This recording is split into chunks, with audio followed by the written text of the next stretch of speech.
व्रत पर्व त्योहारों की कथा सुनने के लिए सब्सक्राइब करें और बेल आइकन बटन जरूर दबाएं। राधे कृष्ण भक्तों, हम इस वीडियो में सोमवार व्रत की कथा सुना रहे हैं। कथा सुनने के लिए इस वीडियो को अंत तक जरूर सुनें। जय श्री कृष्णा। भगवान शिव और माता पार्वती की कृपा पाने के लिए सोमवार का व्रत फलदायी है। इस व्रत को पूरे विधि विधान से करने के लिए जाने विधि और कथा। जय श्री कृष्णा। सोमवार व्रत की विधि।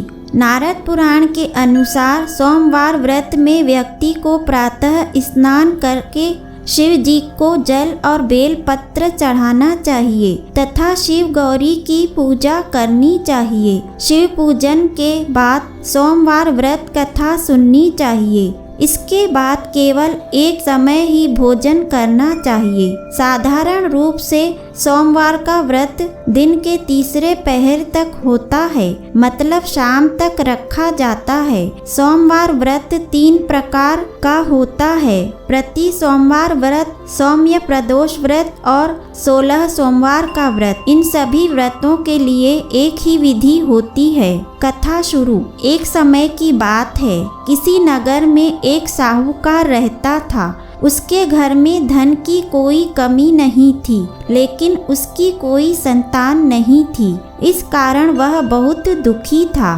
पुत्र प्राप्ति के लिए वह प्रत्येक सोमवार व्रत रखता था और पूरी श्रद्धा के साथ शिव मंदिर जाकर भगवान शिव और पार्वती जी की पूजा करता था। उसकी भक्ति देखकर एक दिन माँ पार्वती प्रसन्न हो गई और भगवान शिव से उस साहूकार की मनोकामना पूर्ण करने का आग्रह किया। पार्वती जी की इच्छा सुनकर भगवान शिव ने कहा कि हे पार्वती, इस संसार में हर प्राणी को उसके कर्मों का फल मिलता है और जिसके भाग्य में जो हो उसे भोगना ही पड़ता है। लेकिन पार्वती जी ने साहूकार की भक्ति का मान रखने के लिए उसकी मनोकामना पूर्ण करने की इच्छा जताई। माता पार्वती के आग्रह पर शिव जी ने साहूकार को पुत्र प्राप्ति का वरदान तो दिया, लेकिन साथ ही यह भी कहा कि उसके बालक की आयु केवल 12 वर्ष होगी। माता पार्वती और भगवान शिव की बातचीत को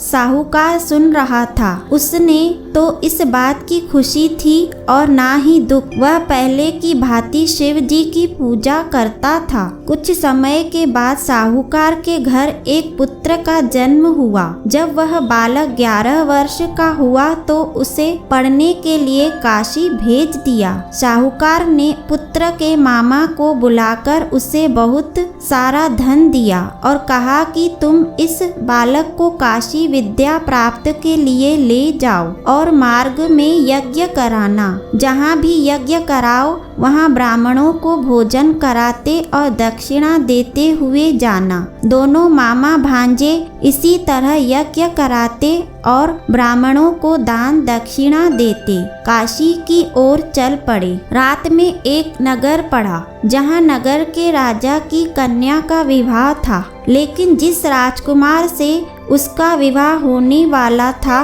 वह एक आंख से काना था। राजकुमार के पिता ने अपने पुत्र के काना होने की बात को छुपाने के लिए एक चाल सोची। साहूकार के पुत्र को देखकर उसके मन में एक विचार आया। उसने सोचा क्यों न इस लड़के को दूल्हा बनाकर राजकुमारी से विवाह करा दूं। विवाह के बाद इसको धन देकर विदा कर दूंगा और राजकुमारी को अपने नगर ले जाऊंगा। लड़के को दूल्हे के वस्त्र पहनाकर राजकुमारी से विवाह कर दिया गया, लेकिन साहूकार का पुत्र ईमानदार था। उसे यह बात न्याय संगत नहीं लगी। उसने अवसर पाकर राजकुमारी की चुन्नी के पल्ले पर लिखा कि तुम्हारा विवाह तो मेरे साथ हुआ है, लेकिन जिस राजकुमार के संग तुम्हें भेजा जाएगा वह एक आंख से काना है। मैं तो काशी पढ़ने जा रहा हूँ। जब राजकुमारी ने चुन्नी पर लिखी बातें पढ़ी तो उसने अपने माता पिता को यह बात बताई। राजा ने अपनी पुत्री को विदा नहीं किया, जिससे बारात वापस चली गई। दूसरी ओर साहूकार का लड़का और उसका मामा काशी पहुँचे और वहां जाकर उन्होंने यज्ञ किया। जिस दिन लड़के की आयु 12 साल की हुई, उसी दिन यज्ञ रखा गया। लड़के ने अपने मामा से कहा कि मेरी तबीयत कुछ ठीक नहीं है। मामा ने कहा कि तुम अंदर जाकर सो जाओ। शिव जी के वरदान अनुसार कुछ ही देर में उस बालक के प्राण निकल गए। मृत भांजे को देख उसके मामा ने विलाप शुरू किया। संयोगवश उसी समय शिव जी और पार्वती उधर से जा रहे थे। पार्वती ने भगवान से कहा, स्वामी मुझे इसके रोने के स्वर सहन नहीं हो रहा, आप इस व्यक्ति के कष्ट को अवश्य दूर करें। जब शिवजी मृत बालक के समीप गए तो वह बोले कि यह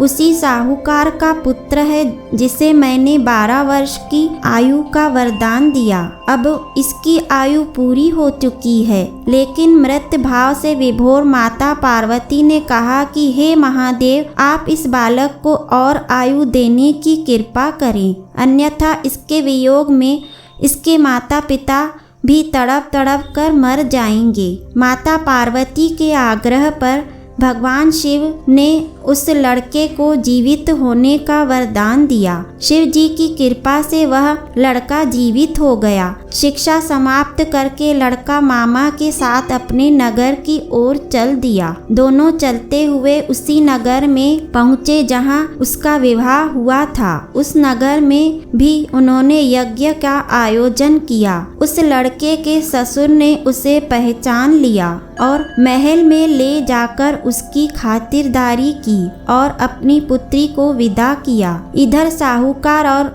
उसकी पत्नी भूखे प्यास रहकर बेटे की प्रतीक्षा कर रहे थे। उन्होंने प्रण कर रखा था कि यदि उन्हें अपने बेटे की मृत्यु का समाचार मिला तो वह भी प्राण त्याग देंगे, परंतु अपने बेटे के जीवित होने का समाचार पाकर वह बेहद प्रसन्न हुए। उसी रात भगवान शिव ने व्यापारी के स्वप्न में आकर कहा, हे श्रेष्ठ, मैंने तेरे सोमवार के व्रत करने और व्रत कथा सुनने से प्रसन्न होकर तेरे पुत्र को लंबी आयु प्रदान की है। इसी प्रकार जो कोई सोमवार व्रत करता है, यह कथा सुनता और पढ़ता है, इसके सभी दुख दूर होते हैं और समस्त मनोकामनाएं पूर्ण होती हैं।